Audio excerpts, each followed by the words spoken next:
যে আওয়ামী লীগকে নির্বাচন থেকে দূরে রেখে জাতীয় পার্টি এনডিএম এদেরকে নির্বাচন করতে দেওয়ার অর্থ হচ্ছে দরজা বন্ধ রেখে হলেও জানালা খোলা রাখা। এখন আমরা এই ধরনের কোনো সুযোগ দিতে চাই না।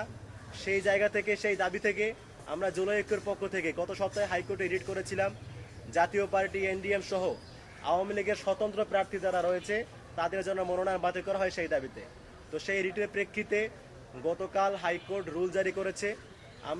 আমরা আশাবাদী যে আওয়ামী লীগ এবং আওয়ামী লীগের সহযোগী সমস্ত সংগঠন, জাতীয় পার্টি এনডিএম এরা কোনোভাবে বাংলা মাটিতে ফিরতে পারবে না। এখন আমাদের গতকাল যে হাইকোর্ট রুল জারি করেছে সেই প্রেক্ষিতে আমাদের পরবর্তী কর্মসূচি ঘোষণা করার জন্য আমি অনুরোধ করছি জুলাই ঐক্যের অন্যতম সংগঠক প্লাবন তারিখকে।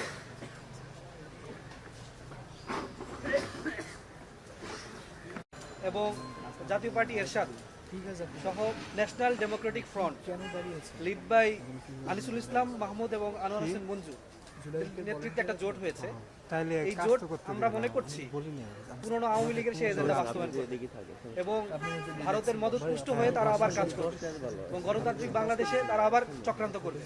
তো এই জন্য আমরা জুলাই ঐক্যের পক্ষ থেকে রিট করেছিলাম এবং সংক্ষেপে আগামীকালকে এবং পরশুদিন আমাদের 2 দিনব্যাপী কর্মসূচি আমি ঘোষণা করছি। আমাদের মূল দাবি হচ্ছে জাতীয় পার্টি সহ 14 দল ও এনডিএফ ন্যাশনাল ডেমোক্রেটিক ফ্রন্ট জোটের ক্যান্ডিডেটদের প্রার্থিতা বাতিলের দাবিতে।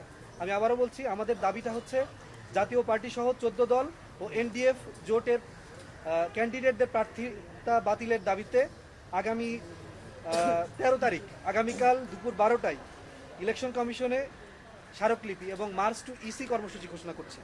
আমি আবারও বলছি, ইলেকশন কমিশনে জুলাই ঐক্যের পক্ষ থেকে স্মারকলিপি ও মার্চ টু ইসি ঘোষণা করছি এবং সেই সাথে আগামী পরশুদিন 14 জানুয়ারি দেশের প্রত্যেকটি বিভাগীয় শহরে মার্চ টু জেলার বিভাগীয় নির্বাচন কমিশন কার্যালয়